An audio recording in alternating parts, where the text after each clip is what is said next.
Welcome to Northwest Tech Show. I'm Dave Duncan, and this is a show where we talk about technology and how a better understanding of it can help you have better outcomes at home, at work, and in your civic engagements. I'm talking today with Shane Ross, the senior editor for Curse of Oak Island. Hello, Shane. Hello, how's it going? Very good. So we knew each other many, many years ago, and from there, your path took you to film school, yes? Yes, it did. We met at the University of Oregon, and then I had to transfer to a different school, Montana State, but that got me right to that film school. And film has been what I've been wanting to do ever since I was 10. Now, there's always been kind of the gentleman who did Desperado. Robert Rodriguez. He'd sneak in when the teacher was stepping out of the room for when he was guest speaking. He's like, okay, stop film school, just go out and start shooting stuff. How much truth do you think there is in that? Well, there is a lot of truth. I mean, the biggest thing I got from film school was that we did actually have support to shoot stuff. Back when I went to film school, we were still shooting on film, and film was expensive. And so to actually be able to do it through the school and use their equipment gave us an opportunity to do that. Nowadays, I don't know if you need that so much because of the cheapness of both the editing equipment and the production equipment, because you can get a video camera cheap, even use your phone, and there are so many apps that you can use on computers nowadays. But back when I went, filmmaking was an expensive prospect, so film school was the best way to do it. Yeah, nowadays, not quite so much. Yeah, I think there is a lot of truth to the idea that one of the best trainings is practice, and in that case, you're practicing with stuff that otherwise you would not have access to. Yep, I got the great opportunity to work with Werner Herzog, color correcting one of his, actually a few of his projects, and the best advice he always had is just pick up something and shoot. The best way to learn anything is just to grab something and shoot something. It doesn't matter what it is, you don't need that big of a budget, just go do something. We do sometimes fetishize the gear and get all obsessed with, what camera did they shoot that on? Everybody will go, why does this look so good? Oh, it was shot with a red camera. Well, I mean, no, because you can shoot with an iPhone as long as you light it very well, do the exposures, because you can, I've seen professionals, shoot entire movies with their phones. It would look a lot better than somebody who has no experience picking up a red camera or a high-end expensive film camera, not knowing anything about lighting, and it wouldn't come out as good. So it's half about the equipment, but it's really a lot about the knowledge and the experience you get in doing things a lot. Until that bug bites you and you go out and just shoot a passion project or two, you're not really going to know what you can do with that medium. That's true. And now we have, have you done anything with drone footage?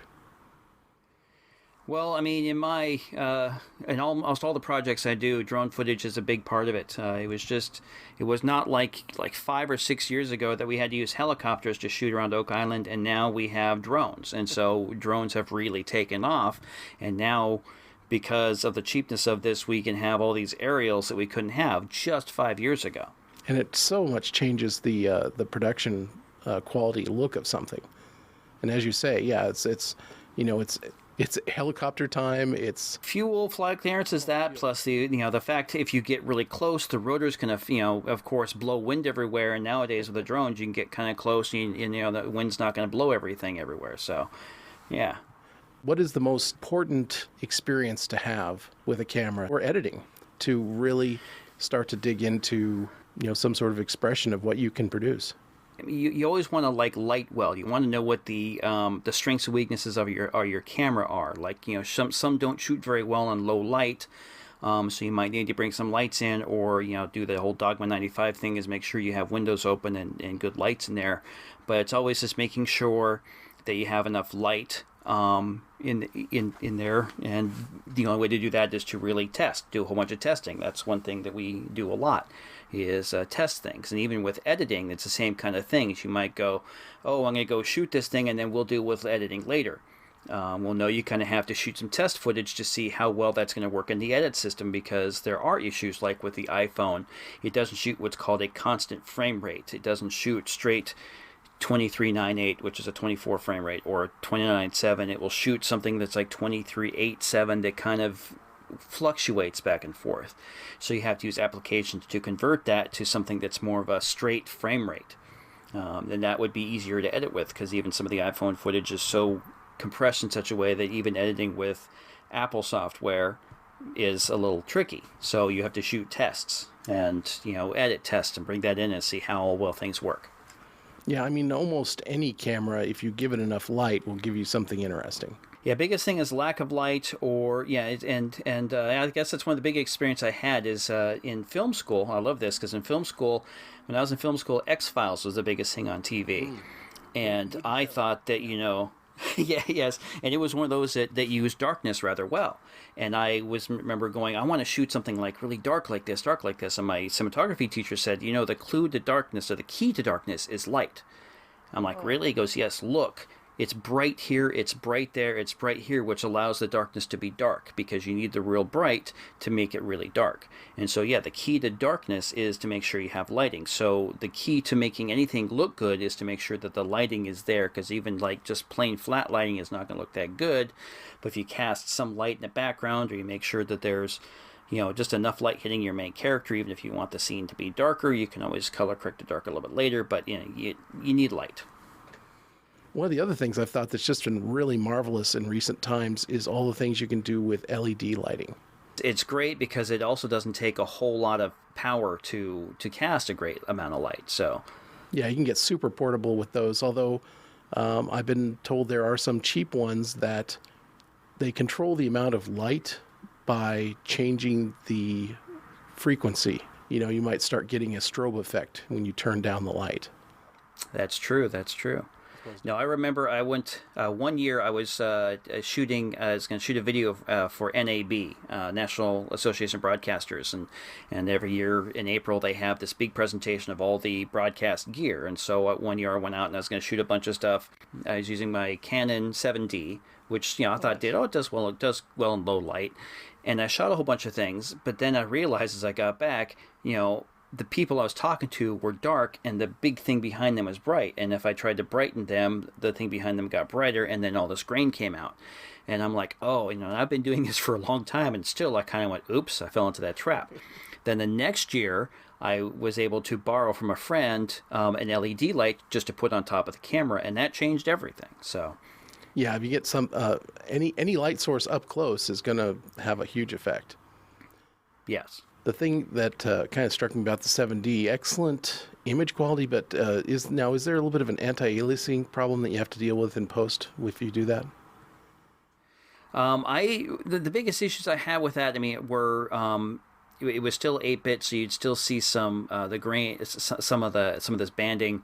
It would have this issue, you whip pans or something like that. You move it really quickly, that like a telephone pole would become angled.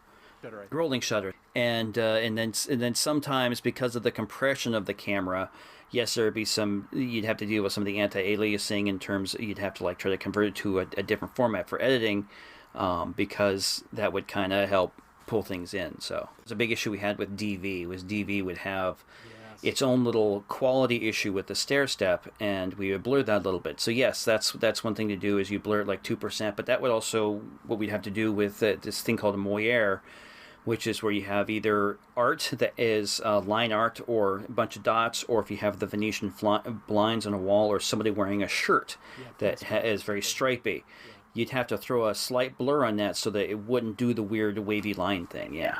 My impression was that if using a medium end still camera and using its video record functions, you could get a lot more control of your lighting and your depth of focus and overall quality, but you needed to do a lot more post-processing to make it look reasonable to kind of get rid of problems like those.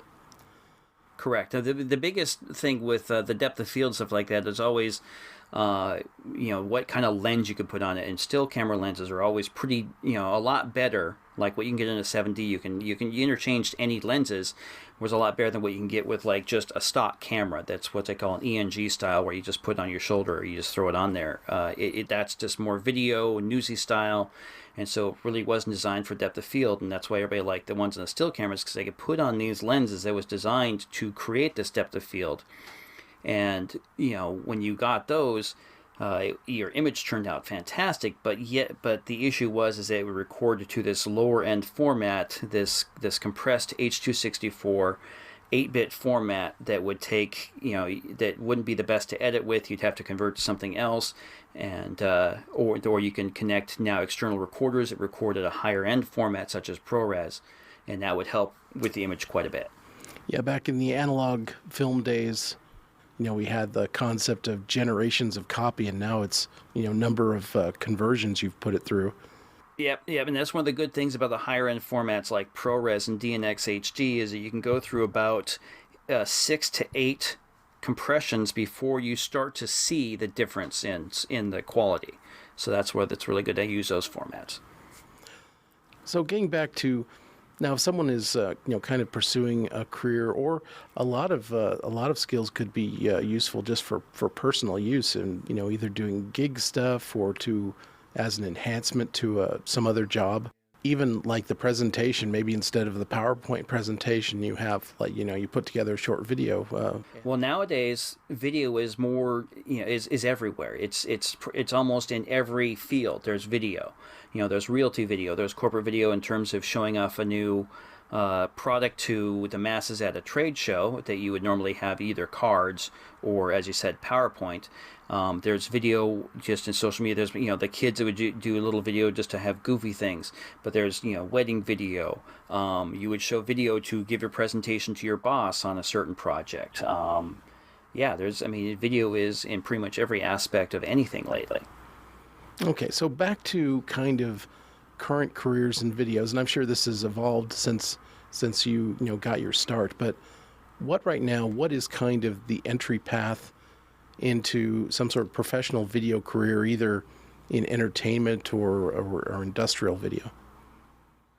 The career path, let me see if I can start with industrials, because that's kind of where I got started too. Is that right out of film school I moved to Phoenix, Arizona, and the majority of the work there was corporate stuff, and more, we did like stage shows and corporate getaways.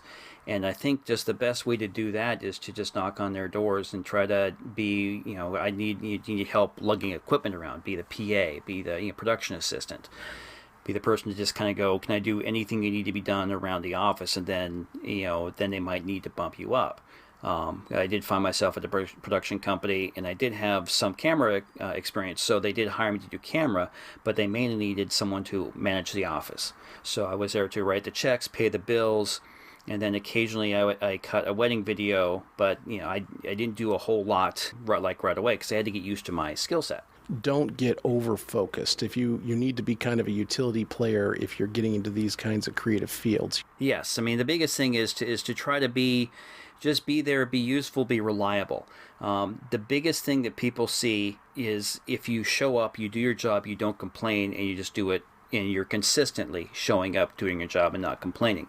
Because there are some people, like I've fallen this myself, like I'm like, oh my gosh, I've been on this job, I've just been a PA for 3 months, I'm a camera operator, I should be operating the camera, and I'm feeling like, they're not giving me my shot, and you feel too over. It's like, come on, let me shoot this, I know what to do, and then if you mess up, that's it. But if you're just there to be helpful, useful, and then they go, hey, we need someone to do this, you go, hey, I can kind of do that. Okay, why don't you work with this department? But the biggest thing they see in anything, even in TV and film, is the PA or commercial work. Is the person who shows up, is reliable, does their job. Then they will give them more responsibilities as they go along. And if you are the PA and you have one thought, like I thought I wanted to be a camera operator, and working my way up through being a PA and other things, I realized, actually I prefer the post side of things more than the production side. Just by being around this stuff, I would think, you start, and, given that plus a reliable work ethic, you become a person who has enough common sense in this field that, when they need to take a chance on someone, they're going to say, well, let's go with the person who's been around this a lot and is reliable. Yes, because they have the language of the set job. Like when I graduated from film school, I'm like, aha, I know how to make a film, I know who to do this, I got this stuff down. But then I was hired to do an event, and I'm like, oh, there's a whole different language to this that I'm not quite understanding, and I don't quite get, how they lay cable like this and why they do that. and why there's this there's just so many things. And so when you start out as a production assistant or just as a helper, you get to learn all the basics of everything. And that's the thing to find out, is that in corporate video, in film, in TV, in wedding, in event, in corporate, there's all these little things that are so very different that you need to know the language. If you understand what they want and you can anticipate what they want later on, or you get it right away, that's a useful skill. I had an experience with public access television, going out on the sports truck. Sit back and observe and try to decode, find the Rosetta Stone of, okay, what's my way into what they're doing here? Having directors giving you an education on the shared headset about how you just screwed up that shot. You learn things. It's like, okay, that too much headroom. Track this. Go to, we're on a close up, so go to a wide shot, and that might be the thing we can use next. Making a mistake is actually the best way to actually learn something. If you do something right, you might not know that you've done it right. And this is even with your making a movie. You don't see what's done right when you do it, but when you do something wrong, you know it's wrong. You'll never do it again. You've made yourself useful. You've been a production assistant. What was kind of for you the next break, and in general, what is kind of a strategy for making that next leap? I was, PAing, doing PA work for one company here, doing PA work for another company there, then doing some book work for this company. And then it was on me going, these guys need to see a demo reel of my work if I'm going to go up. Asked, hey, can I use your Avid system, which is an edit system? Can I use your Avid just for a couple of days in exchange for some PA work so that I can get my demo reel together? And that's when they went, oh, you know how to use this. That led to a big break in terms of, they went, oh, there's actually a film company in town looking for an apprentice editor, and they just need someone who's familiar with the equipment they're using, which is Avid. And so then I got my job on this movie called U-Turn that Oliver Stone directed in Arizona. And that was just one of those kind of unforeseen things. But also, when I first moved to the town too, the only work I could find was doing tech support for Apple. And I'm like, this has nothing to do with my production skills. I'm doing tech support. But on my job interview for this thing, when I was there, the director's assistant was complaining that her Apple laptop wasn't working right, and I was able to fix it on the spot. And because the whole place was Apple, they went, this guy has a skill we need. And so they hired me. Interesting. So that's the other thing, is find out what is missing from the skill set of the people that are in the place where you're going to, or what's their pain point. Yeah. I mean, even construction, like a friend of mine, he grew up in Chicago, and he grew up in his father's construction company, and then he came out here to PA and then do some production. But then when he found, when he was able to apply his construction skills to, to help out the people on the set, they hired him to be part of the set crew. He's eventually an editor now, but that's kind of what got him in. He's just a PA here and PA there, and then they were setting up something. He's like, hold on, that's not balanced right. We need to add add something crossbeam here. And I went, oh, to do this here, we really need your help, and that is able to get him over there to help out the set department. Then also making yourself kind of a source of networking. Networking is one of the bigger things, and again, that's another way I got my big break too, is that when I was in college, I learned how to use the Avid system. I knew how to use it, and I worked on some sets. But when I came out to Los Angeles, for some reason, people out here wanted certifications, or they gave more weight to someone who's actually certified as an Avid assistant. So I took an Avid class, and it was all old hat to me. But I got partnered with a guy who was transitioning from one edit system to Avid, and we got to liking each other. And because he really liked me and liked my attitude, when his assistant moved on, he brought me aboard. And that's one of the biggest things, is to just try to meet the people in your field. Just try to talk with them, because more often than not, they will hire you not for your skill level, but for your likability, how well they get along with you, because that's more important a lot of times than the skills, because the skills you can learn as you're there, but as long as you're likable and people get along with you, that's one of the biggest things. And that's what networking helps with. And you can have a very, very, very experienced person, but if they're a jerk or they're hard to get along with, they won't last too long, because even producers won't want to work with them. They go, yes, he can do this amazing job, and yes, he can get it done in a long time, but it's just tedious working with him, so we're not going to have him around. Yeah, if you cannot do the whole job by yourself, then make yourself an attractive team. What was kind of the next break for you from going from there? Well, from working on, this is one of those networking things too, is that from working on U-Turn, the editor that got to know very well, he moved to Seattle. So that kind of door kind of closed to me. He moved to Seattle, worked on a couple of shows up there. And so I was here in Los Angeles going, great, what do I do? When I had a couple of the film school friends go, hey, this company needs somebody to do, be their tape vault person. And so I went to interview there, and because I was able to learn this software called FileMaker Pro, which allowed you to, it's a database for tracking everything. This company, they needed a tape vault person because they really didn't track anything. It was just a producer knowing what tape was where. So they needed something started from scratch. And this is a company that a friend of mine who I went to college with said, hey, try this guy. And so I came in, but then I was able to impress them with the skills that I had. I go, you guys don't have a database. I know how to create one because of this last job. So let me create a database for you. It'll customize it for your things, and then everyone can track it. And they also, because they didn't know how to network things in their office, and they were all Mac computers, and again, I was a Mac person, they hired me. And so I was able to do a whole bunch from that.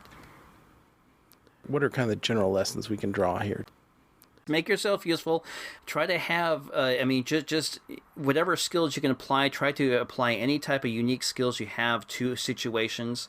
If you're just starting out, you're not going to have a lot of experience in their particular field, but hopefully you can have something else to draw upon that will help them in some way. Or just be, if you don't have that, as long as you're a reliable person, as long as you always do what's needed and you're there on time, that gets you in the door. Now, once you got your hands dirty on a couple of things and you have a couple of connections in the field, what is the general ecosystem of projects? Is it being associated with some little production house or a major studio or attaching to specific big projects one after another? What's kind of the life cycle of working as you do in editing? Oh, there are so many different ways to do this. There's so many different production types. I'll probably start with single camera shooting. I worked on a show called Even Stevens on the Disney Channel, and that was a single camera comedy show that was shot for Disney Channel. And the ecosystem there is that, we had a small little studio that was down in Marina del Rey where they shot everything on film. And then the next day we get the film back, and it'd be one assistant for two editors. And I would load the footage for the editors. And then what was actually kind of a good break about that job is that one of the editors was also a director, so he would be gone for a week. And while he was gone, I would, cut a scene for him. And then the other editor, he called himself a lazy editor because he would leave at 4 o'clock every day and then give me a chance to cut something for him. But yeah, that's, so that's kind of like, that's one ecosystem in terms of, specific production. And then there's the hour-long dramas where, again, it's all shot on film, but you have 3 editors and 2 assistants that jump between them. And they, like with single camera, you might have, say, 2 weeks to get an edit done because they have like 5 days for the editor's cut, 2 days for the directors, 2 days for the producers, 1 day for network notes, and then it's done. Then the hour-long will have like maybe 2 weeks to get the rough cut done, and then 1 week for all the rest. So it's a little bit longer and takes longer to do, but those productions are also can be more expensive. And so there's that kind of production. But then there's documentary production where you'll just have, maybe one main producer who's also director, but he's not really director because he's not directing actors to do anything. He's just writing scenes or might be doing the interviews. So you have a few producers and the camera crew. They'll shoot the interviews, then a researcher to pull all the footage in, and then one editor, sometimes a few, but it just depends on the schedule. And then like an assistant editor organize the footage, and you might get like 5 weeks to do. If it's a TV documentary, you have like 5 weeks to get your initial cut done if you're one editor. So let's take this back to kind of a video skills development thing, and say, you're a person you've for whatever reason you've got some shooting and editing on kind of a consumer level going, and you're thinking, okay, I want to take this to the next step. I want to do a documentary on subject X. Are there lessons that we can draw from the professional workflow on how to break that down into what you need to do before you shoot and shooting and what to do after? Yeah, and one of the things to do is, I mean, the first thing you do is you want to do something on person X is to do lots of research as much as you can on person X. If the person X is still alive, then you can talk to them. You can, do a whole lot of post interviews to kind of see what's going on. If it's person that is passed away and they happen to have a lot of literature on them, you read all the literature, so you kind of know what there is to know about them, and then you kind of have to take your path, choose what do you want to tell, what story arc do you want to do. And then you can do your research to kind of specifically go for that story arc. I worked on a documentary about Andrew Jackson. I did this one on Andrew Jackson, and the History Channel wanted us to do like Andrew Jackson action hero. He's this guy that fought the banks. He's a common man who became president. But then I'm like, Andrew Jackson was also a horrible person. He hated Indians, and he was a person that was actually the cause of the Trail of Tears. And so the History Channel wanted to do a whole arc like that, and at the same time PBS was doing another one on Andrew Jackson that was twice as long, and they wanted it to be like that. And so I told my producer, well, he's this horrible person to a lot of people in the country, and so you know what, we can do the two sides of Andrew Jackson. Here's this guy who grew up, grew up raised by his mother, and and all the horrible issues he had, but then how he fought the Indian Wars, how he actually defeated the British, and how he was a huge person who fought the banks and fought for the common man. But then the flip side of the coin, how horrible he was to other people. And the History Channel actually liked that because it showed it had a drama to it. It wasn't just telling a story. There were the two sides of this one great guy. So look for not the well-beaten path. Yeah. But I have this other great example is that there's this one lady who wanted to do a documentary on a typical Utah Mormon family because she was trying to show how tight-knit the community is and how a Mormon family kind of works. And so she's following this Mormon family and recording them and just getting their interactions, how they work within the community. And then the father gets diagnosed with AIDS. And then it turns out that he was actually a closeted homosexual who then caught AIDS outside the family. And the community immediately ostracized him. But the family stuck together and stuck with him. So she kind of stumbled into that going, I'm going to go down this one path. But then it turned into something else completely different. But it still showed how the power of the family to keep them together. And so you can start down one path and think we're going to do this, but then something else happens, and you're like, whoa. So be prepared to pivot if you need to. And I think that's also a thing where lots and lots of preparation, where you're kind of saturated in the subject matter, makes it a little easier to find those alternate storylines. Yes, and that's one good key for an interviewer, too, is that, you know a subject so well, but then if they say something or they explain some experience that you hadn't heard before, you can go, oh, can you expound upon that? And then you might have found something that you'd never found before. Now, pulling back to just kind of video in business or likely kind of micro projects, I got into a spot one time and I was trying to shoot you some messages on, how do I fix this? Because I got into a situation where the person hiring me didn't really want to plan anything out. He just wanted me to get footage of him talking. And wow, this is really hard to edit. And what's the magic word, Shane? Planning. But you'll do that once and then you kind of go, okay, have a second camera, set that up as a cutaway camera or something like that. I've been in the same situation. I said I've done a corporate video before where you sit someone down, and the first time I did is he's like going, I want to pre-product. Look, I'm a busy guy. You set everything up. I'll come in, answer the questions, and get out. And we did that, and suddenly I'm like, oh my God, I got nothing to cut away to. I mean, because I didn't even have a chance to get shots of his hands, nothing. And so we had to do quick dissolve. And so right after that, I kind of went, oh my God, I need just a second camera. And, at that time, so then we would have just a camera off to the side locked off or at the person's hands or something else. Because I had to, that way you're prepared. And that's, again, one of those things where you learn more from your mistakes and your successes. Because if you're able to get everything just right, you would never realize, it's nice to have a second camera over there just in case. And you'll have... you'll make sure that you have extra batteries on you when you go to a shoot and realize you only have one battery in your lavalier. Or you'll make sure that you have extra microphones, at least, if you need 5 microphones, you make sure you have at least 2 more because microphones will fail. And you need to have backups. And speaking of sound, don't underestimate the value of just having some recordings of the acoustic qualities of the area just with no one doing anything. Yes, and that's what we call room tone, which unfortunately a lot of our productions don't like to do. But I will point out something here, and it's one of these. One thing I'm realizing is that sound is actually more important than picture. Yeah. And the example, I mean, because you can have, and I guess the example for this is the Blair Witch Project. That was shot on DV, that was shot with Super 8, that was shot with 16. The picture quality, because it's just like, these kids actually just shooting themselves, being stalked by who knows what.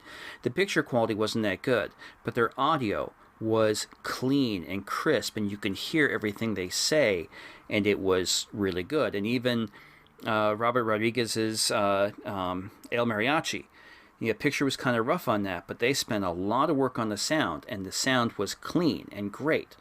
But if you have a movie where you spend, all the visuals are really, really stunning, but the audio is kind of scratchy, or there's an echo in the room tone, or, a hubcap falls off and you don't hear it fall off or something, it's going to distract you. It's going to take you completely out of the situation, whereas if the audio is good, but the picture is slightly rough, you're actually going to be more wrapped into it. So yeah, I mean, when you go shoot like a corporate video or something like this, don't use your camera audio because it's going to sound hollow and distant, and people are going to be distracted by it. But if you get a good microphone on the person, or you have a boom over their thing, the audio is one of the most important things. You should never, ever, ever skimp on audio. Skimp on video before you skimp on audio. If you have like a bad video source, like, sometimes you'll have low quality video source, and that's something I have all the time in documentaries, all the time on the show I work on, Curse of Oak Island. We'll have some video sources that aren't the best. So what you do is you make it look dirtier. You kind of go, I'm going to throw some filters on there as if I'm doing this on purpose. And you make it look junky on purpose, and then people kind of go, oh, okay, and you can get away with it. You shoot a lot of things because you get the experience that even though I did shoot this right, the audio doesn't sound that good. So then you realize next time I need to do better audio. And yeah, audio is, and it's also the one that, when they do post mixing, it's like, okay, we'll just spend a couple days on audio. It's like, no, you need to give them a long time because they need to enrich everything. Even on the set, they will try to say, can you get the microphone out of the way? And it's like, no, you need to make room for the microphone. We need to really work on, you can't block anything out until we get, because you have to include the microphone, because if the person sounds hollow, you can't hear them at all. If you can't hear their lines, then you don't have anything. So audio is as important as picture, if not more so. Is there still a path for someone who works hard and networks and nails down all the points we've been talking about? Do they have a reasonable shot of getting in somewhere, or is it kind of like the lottery?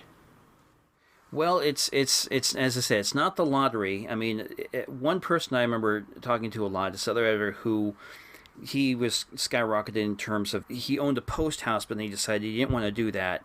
He wanted to actually edit scripted narrative things, and he was able to do it with a short path, but how he did it is different than how I did it, is different than how somebody else breaks into it. So there are so many unique ways to get to where you want to be that it's tough to say this is the exact path to go.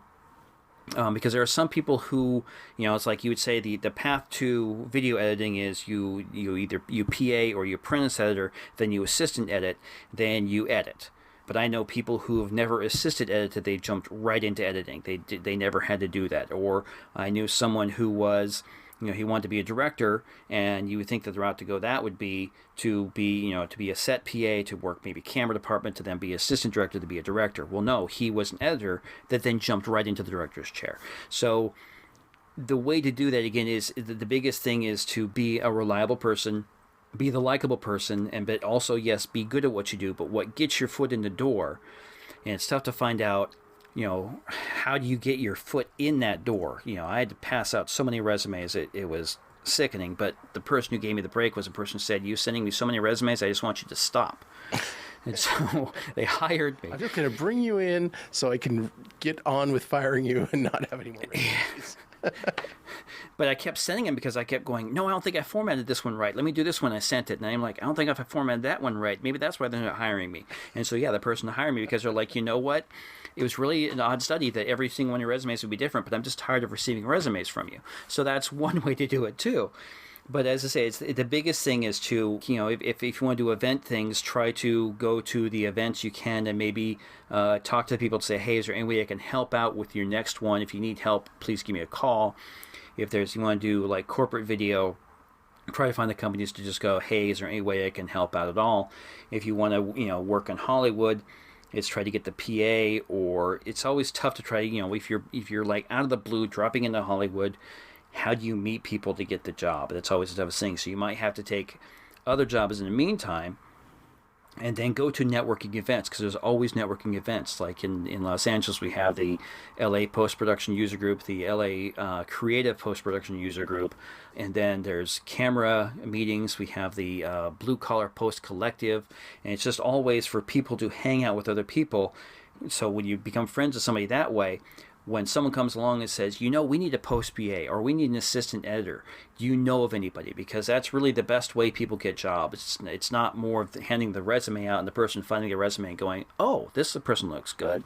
That's almost the last resort. The first way is going to be, hey, Shane, do you know of somebody? We need someone to be an assistant editor on this. Do you know of somebody? And I would think in my head, you know what? I chatted with this guy at the Final Cut Pro user group meeting, and he was talking about this one project he did and how, he was assisting on this. And I think it would be good to bring him over because he was a cool guy. And so then we brought him aboard, and that's how he became an assistant, and I think he's now editing. But yeah, that's always the best way, is to network, be likable, and getting yourself into the heads of people who then can then recommend you or go, you know what, I want to work with somebody, and that guy I saw last week, he was pretty cool. Sometimes you can kind of skip the line by getting into something early, something that not everybody is into yet. Yes. Known as part of your networking, that you know about that. If nothing else, everyone who hasn't experienced with that is going to want to talk to you, so they will have at least a little semblance of what that new technology is like. Correct. And I can use examples of that one, myself as an example, and then someone else as an example. When Final Cut Pro came out, the first version of it, that was one of those things, like, at the time, the only way you could edit some, independent movie or something like this, because Avid, you had Media 100, and both were very expensive pieces of equipment. And the only way we could ever use those, or like even operating cameras, you'd have to, if you're a camera guy, you'd have to go, hey, boss, can I borrow the camera on the weekend? And we'd have to do work as like, hey, can we borrow the Avid after hours if I bring in my own hard drives? We'd have to borrow these things. And then Final Cut Pro came out and kind of opened it up for everybody to be able to do these things. And then DV cameras came out, and that, boom, was a big thing. So then everyone was kind of using Final Cut Pro. But then I kind of started using it because I had to edit on my own at home because something fell through. So I'm like, okay, I guess I'll use this software. I believe we can use it for broadcast because I've been to a lot of these meetings and met some of the Apple people, and they said it's ready to go. And with this hardware, we can do it. And we did it, and we made this production work. And then we also shot with some of the first, the first tapeless cameras were Panasonic P2. We were the first one to get these, and so we got the workflow for that. And because I had a very good workflow with Final Cut Pro and how to get to work for broadcast, and because we had this technology of using these tapeless cameras, we were sought out as experts. Like, I worked on a project where our major network was 20th Century Fox, and we're saying we want to use Final Cut Pro on this project, and you're like, well, why should we use it? What advantages we have using this over that? I go, well, Final Cut Pro, you can edit it. We can send it to Color, which is the application that they have, and then that renders it back out to Final Cut Pro, where it's the same quality. We throw titles on it, and we're done. Because previously, you'd have to edit something in Avid, output a QuickTime, send that to QuickTime to somebody using, or output a tape. You have to go to tape. That's what it was. You have to go to tape. Go to some place where they do a tape-to-tape color correction. Then you have to capture that tape, put your titles on it in Avid, and output that tape again. It was like tape to tape, capture tape. The process is huge. I say we can save a week by doing it like this. And so that was me having the skills, and that kind of skyrocketed my brand in Los Angeles. And I had a little blog that I was talking, and then some people knew about that. But it was more the word of mouth spread that, hey, if you have any issues with getting this software to work, you should talk to Shane, because he knows. And that got my foot in so many doors, and that kind of helped my editing career build, because whenever a company went with Final Cut, they go, hey, we need you to come do that. Now with Final Cut Pro 10 coming out and Final Cut Pro going away, everyone's like, "Oh, Final Cut Pro 10's not ready for broadcast." That's something that only that it's meant for all the the people doing their home videos or corporate productions. Well, now this guy named Sam Messman and another buddy of mine, Patrick Southern, they're going no. I mean, they created a company to be like, here's how you use Final Cut Pro in a professional setting, this new one. And that's how they're getting their inroads into various productions. And now one of the editors I work with, one of the companies I work with, is like one of the premier users of Final Cut Pro 10. And so that's how they get known, is that you know this piece of software, or you know this camera gear. And because you know it so well, they're going to want to hire you to do it. Yeah, that's been one of the most coveted things for me, was finding the right workflow, the right set of settings that made something go a lot quicker and gave you a better result for 1/3 the steps. Yes, that's the biggest thing. So if you found that magic path, you're definitely set up for some quality networking time. And I think it pays to give that stuff away, and rather than try to hoard it, because it's much more of a problem that no one knows you than that someone's copying some of what you're doing, but you're known for it. That's one of the biggest things too, is that when I first started doing this, I had some friends going, "Why are you writing this blog, or why do you have this podcast that's telling everybody how to do this? Why are you doing that when you want to be the person that has this information, so they have to come to you?" And I'm like, well, there are some things that I might hold back because it took me a long time to figure out. But like majority of this stuff, I go, this is the best workflow to go with, is this. And it's actually because of that, for some reason, as I said, some people said it built my brand. Everyone knew who I was. I would go to, this one time that made my wife shake her head. I went to a concert, and I had 2 kids come up to me at the concert going, "Oh my God, are you Shane Ross?" And I was like, "Oh my God," because I was sharing everything with everybody, and so.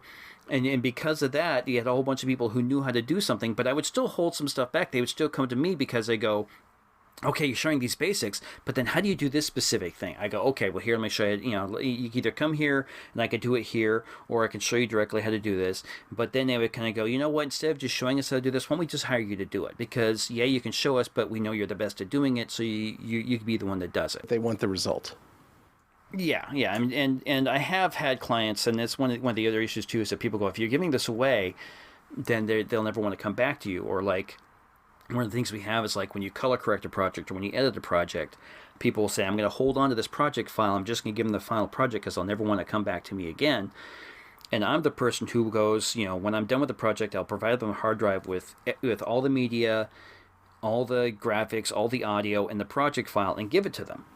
And if they need to make a quick change, they can do it. Or if they need, if they want to do that, because I've had clients that I've done that before, and then they said, "You know what, we're going to go to this one company because they're slightly cheaper than Shane." And then they went to that person, or that company kept messing up, not getting it right. And they're like going, "Oh my God, Shane, you did this right for us the first time. Can we just have you do it?" I go, "Yeah, fine, I can do it." Sometimes cheaper is more expensive. Shane, thank you so much. We've been talking to Shane Ross, currently the senior editor on The Curse of Oak Island, and so many other projects he's had in his history. Thanks, Shane. You're welcome. All right, and with that, I'll wrap up just a little bit early. Thank you for listening. I hope you'll join us next Wednesday and every Wednesday to continue this conversation from noon to 1 on Northwest Tech Show.